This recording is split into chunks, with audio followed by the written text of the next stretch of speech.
Hi, Kacie. Hi. Morning. Thank you very much for your time for the mock interview. Are you ready? Yep. Are you ready? Yeah, good. Yeah. So to begin, I would like to ask your previous working experience. So can you tell me a situation where you have to work under pressure? How did you cope with such situation? Yeah. So I would probably reference my current position that I'm in. I'm a data science resident for the Galvanize Data Science Immersive. And I guess a situation where I was is more of a stressful, or not stressful, but is that so each student, I'm supposed to, or I support student and instructional staff, going over these data science topics. And so I have office hours where students will ask me questions. And so I'm kind of put on the spot for, a ton of different topics that the questions could be about. And so within like a couple minutes or, working with the student, I have to figure out maybe what is the right direction to go into or which resources they should use to figure out this problem. And so that's kind of a situation where I'm put on the spot and need to come up with something generally pretty fast to help solve the student's problem and not take up too much of their time figuring it out myself. Yeah, it's very demanding. Yeah. Yeah. So did you try to, for example, organize external resources to help you with this challenge? Yeah, so basically I've got down kind of a workflow. So I have an idea of what the students are going to be working on for each week. And so I prepare myself of the material, look through the assignments that they'll be working on to prep myself so that I will have a general idea of what the question will be. I also have a couple external resources, like sometimes the questions will be troubleshooting their code. And so I have documentation pulled up already to help them figure out what's not working or or Yes, top wise. getting prepared. Yeah, good. All right, so let's move on to the technical part. Can you open the SQL question I just sent you? Let's try the SQL first. Yeah, and share your screen. Also, yeah. So the question is Asian population. I'm not sure whether do you need to sign in to actually try the code? Oh, you already signed in. Good. All right. So I'll just leave you there and you can spend several minutes understand the question. Awesome. So given the city and country tables, query the sum of the populations of all cities where the continent is Asia. So I see that this is going to be some sort of join problem. Yeah, definitely. These will be the what to be joining on. So I will use MySQL. So first I'll just start off with the basic format for each query. So I'll start with the tables first, and then I'll work on, what columns to pull out. Yeah. So I'll use city first, city.country code. Oh wait, sorry, just city. And then join on country, I believe is the name of the other one. Yeah. And then on city.country code is equal to country.code. Okay.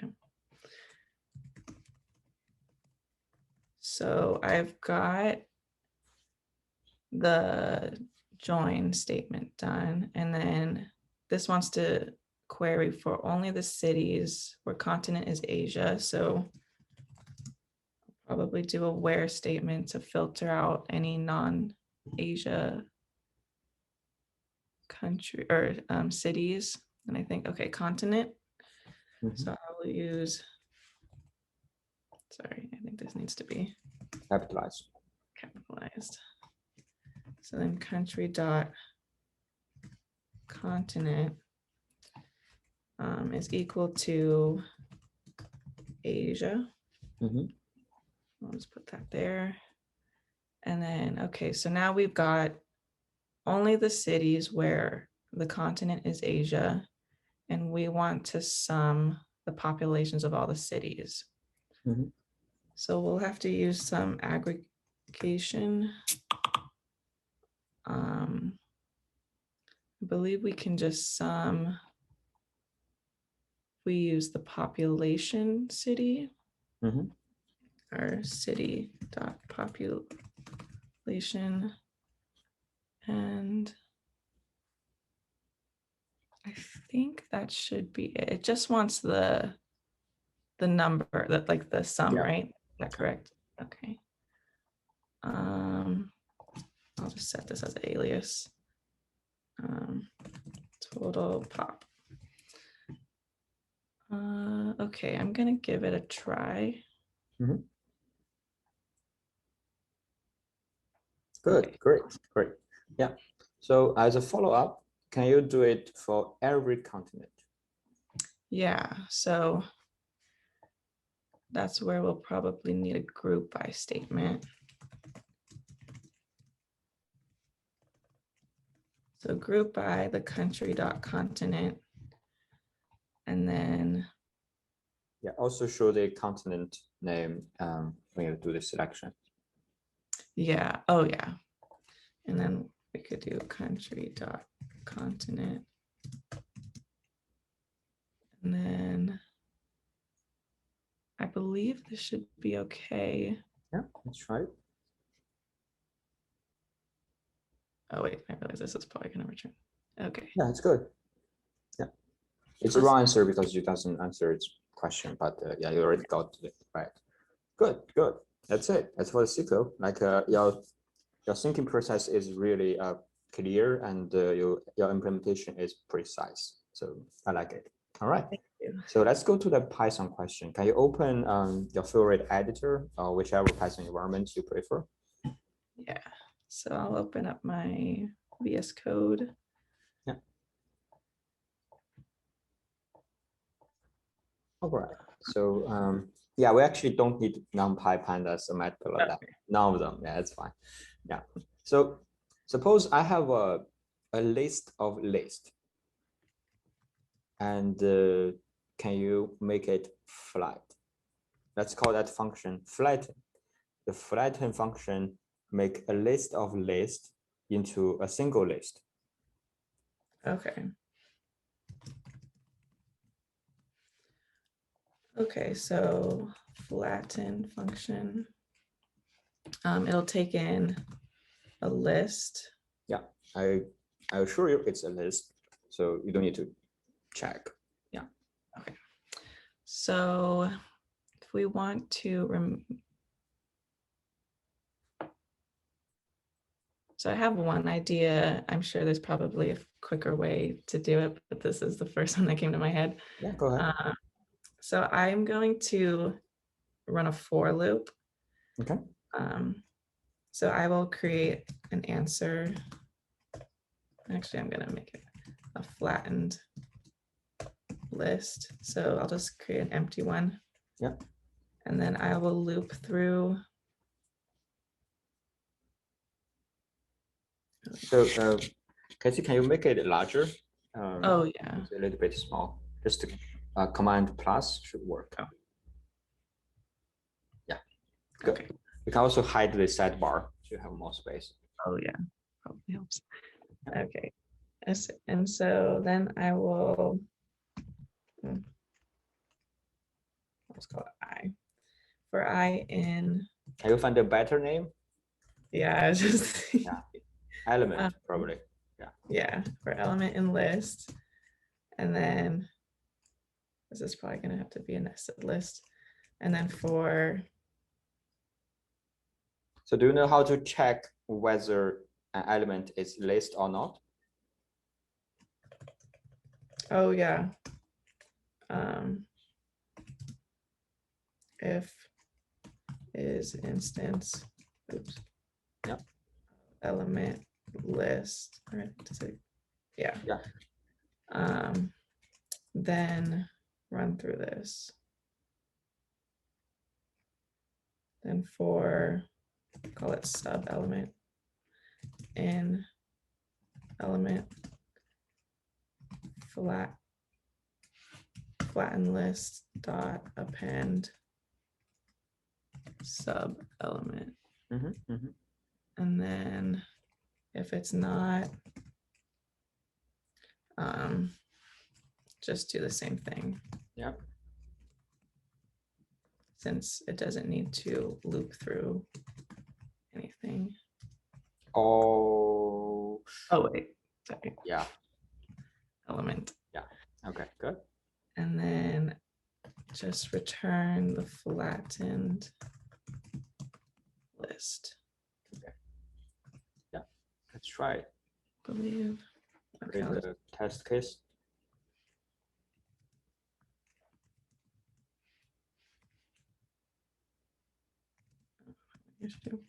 Okay. Yeah. And then flatten this. I'm gonna have to print that. That's fine. I think since you are in Drupal notebook environment, it will just pop up. Oh, yeah. Okay. So let's change that last 2 to 5 so you can see it more clearly. Yeah. All right. All right. So before moving on, is there a way to optimize the first branch of your if statement? So do you know there is a command, a method for list called extend? So you don't need to append them one by one. If you know it's a list, you can do basically list extend. okay. That's right. So element dot extend. It should be flattened extend, right? Flattened list extend element. Oh yeah. So add to the flattened list. Yeah. Extend the element. Yeah. So you can remove that another for loop. This part. Yeah. Because Python list is essentially similar to yeah, good, to the linked list. So that's why we want to optimize this way. All right. So can you guess what's next step? Is it recursion? Yeah. What if the input list is an arbitrary nested list? So I'll give you an example. Send it through Slack and you can copy it. So let's get this example work. See it? Oh, yeah. Yeah.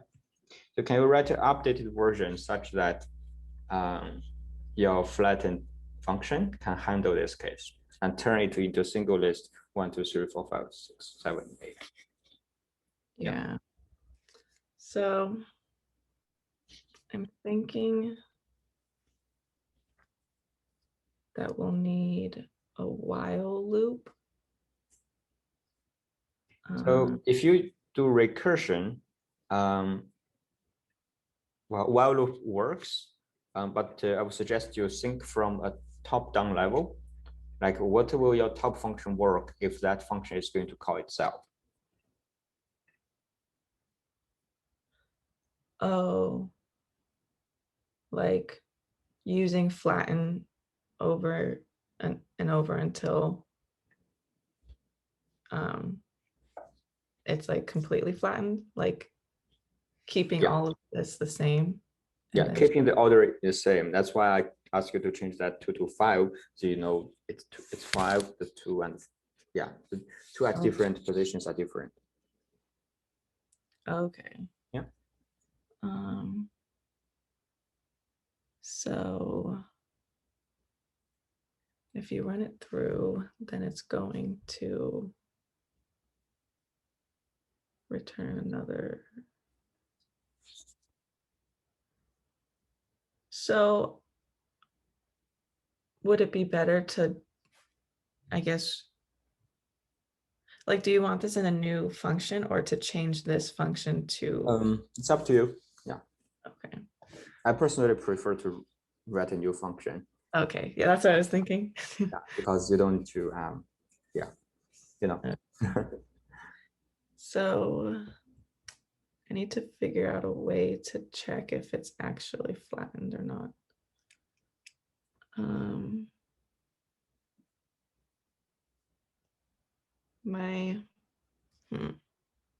So let's do it this way. So let's look at X list.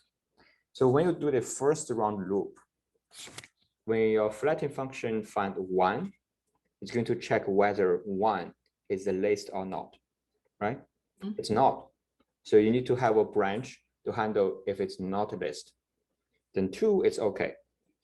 The third element in the list X is a list from 3 to 7. So 3, 4, 5, 6, 7. So it's a list. Okay. Now you have a sub problem, right? It's a sub problem. The sub problem is going to be handled by your flatten function again. So you basically pass the list 3, 4, 5, 6, 7 to the flatten function again.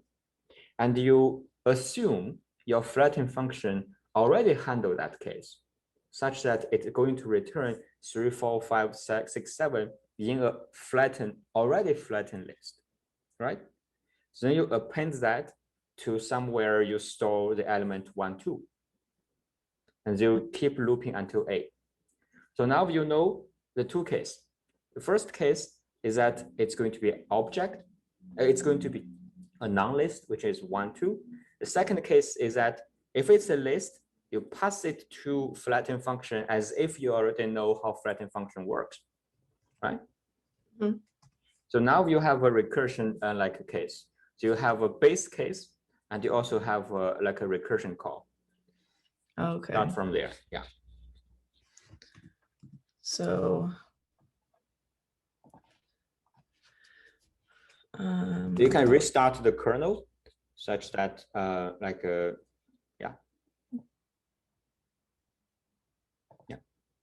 So you can redefine your flatten function. Okay. Yeah. You can remove everything here if you want. Yeah. Feel free to utilize inline comment to help you which line of code does what, you know. Okay. So I'll start with the non-list element. If, oh wait, I probably have to loop through first.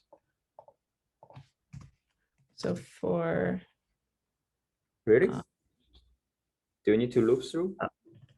Remember, flatten function. If oh, let me see. I'm wrong. Yeah, I'm wrong. You're right. You're right. Flatten only handle list by default. You're right. Yeah. So for element in list,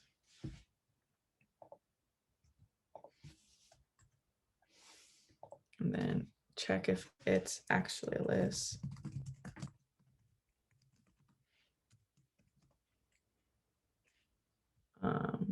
Wait, sorry, this is list element.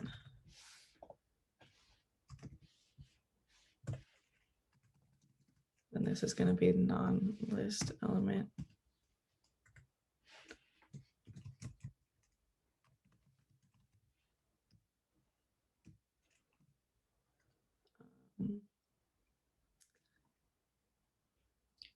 Oh. So what does flatten function do? Write it explicitly, write down it explicitly. It will take a list and then remove the nested list, but only to one round, I guess, like one nested list. But if there's 2 nested, like if there's a nested and then another nested, it won't be able to find that. It's going to delegate the task to itself. Right? Oh. Okay. So like call flatten within itself? Yeah. Okay. So like, then flatten.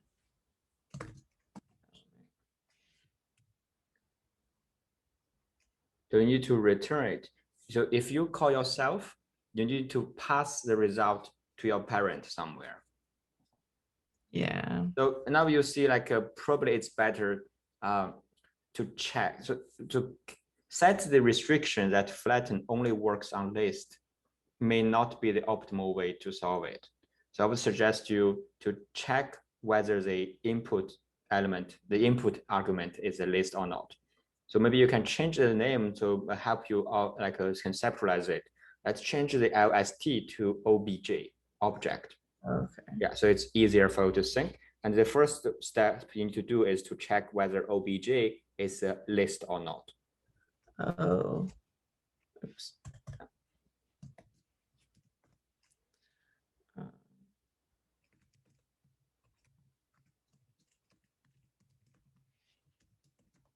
Yeah, then you do this.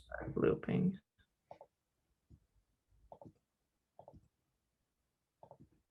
And then I need to also. So you don't need to check the if instance again.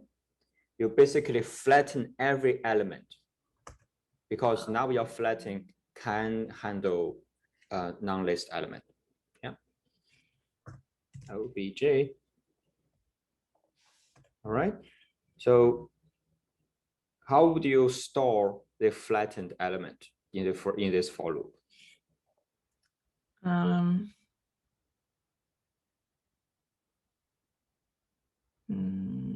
You need to like, can you I'm thinking like enumerate the object and then resetting that index of the object to, oh wait. Oh. That's going to be way more complicated. Yeah. So let's do it this way. So let's do the task I asked you to do earlier. So can you write down explicitly what flatten function does as a like a function comment? Like yeah. Below the definition line, below the def line.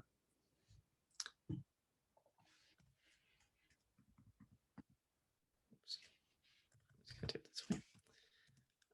So it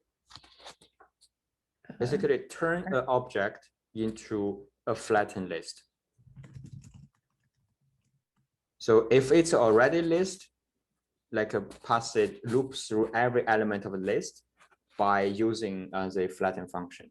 If it's not a list object, basically put it into a parenthesis and return, right? Yeah.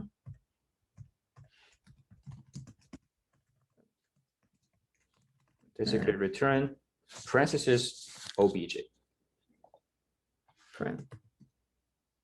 Not this way, like a square parenthesis. Oh, yeah. All right, so does it make sense? If it's object, put it into parentheses and like square parentheses and return. So now you need to store the flattened element. So yeah, where the cursor is, you already assume flatten return a list. So you need to concatenate all the lists together and return it to its parent, right? To the function which calls it. Yeah. Okay. Concatenate. Would that be extend? Yeah, very similar to the previous function you wrote. Yeah. Not this way. Not this way. Yeah. You probably need to create a temporary list to handle that case. Oh wait, sorry. Probably better to put here. I'll call it temp list. Mm-hmm. And then I think it was temp list dot extend. Yeah. Then this. And return it to the function who calls it. Then okay, I think here. Return temp list. Oops. Yeah. Looks okay to me at this moment, but you can try it then, or you can explain it to me after you staring at this function for a while. Yeah. Okay. Oh, should I try it on the X? If you want, you can.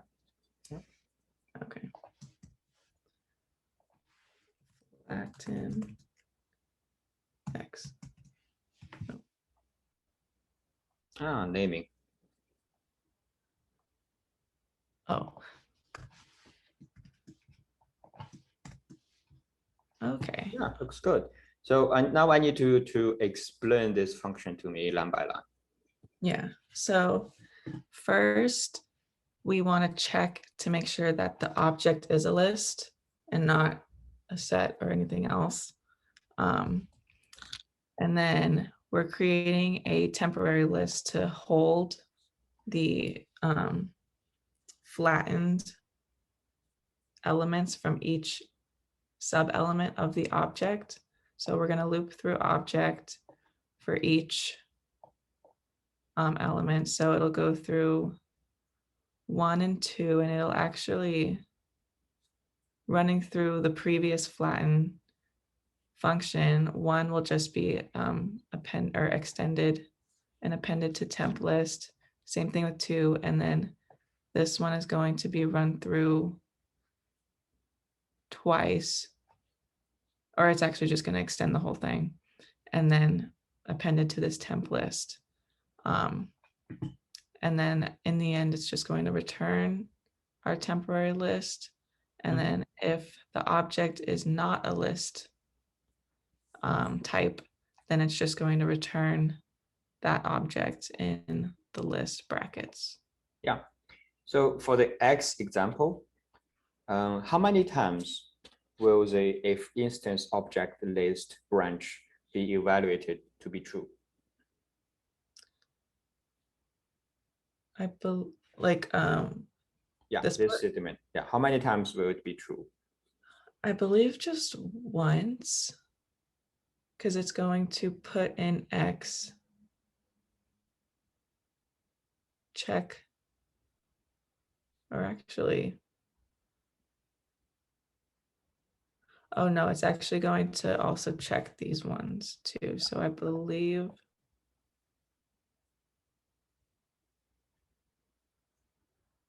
actually, sorry. Well, you can do a print if you want, but I would love it if you can tell it by staring at it.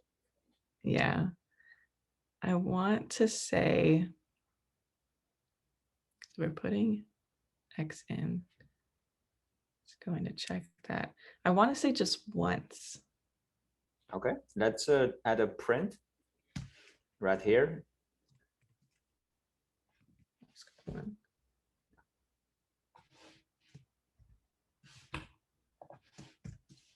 Oh, 3 times. Why? Why 3 times?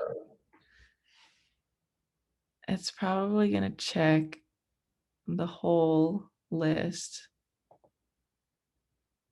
Oh, wait, 1, 2, 3.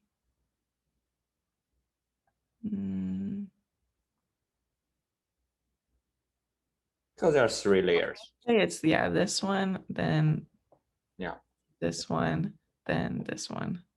Yeah, there are 3 like a list structure. That's why you are going to have 3. So if you put 8, number 8 in square parentheses itself, how many times now? 4. 4, that's right. Yeah. So it doesn't depend on the level of nesting. It only depends on how many like left square parentheses are there. Yeah. Okay. All right. That's the end of the interview, and hope you enjoy. Do you have questions for me? Not currently at the moment. Just more. I like more of these recursion problems. Yeah, it it forces you to have a force you awake. You know. Yeah. It's Monday morning, and you have to be fully awake to understand it. Good, good.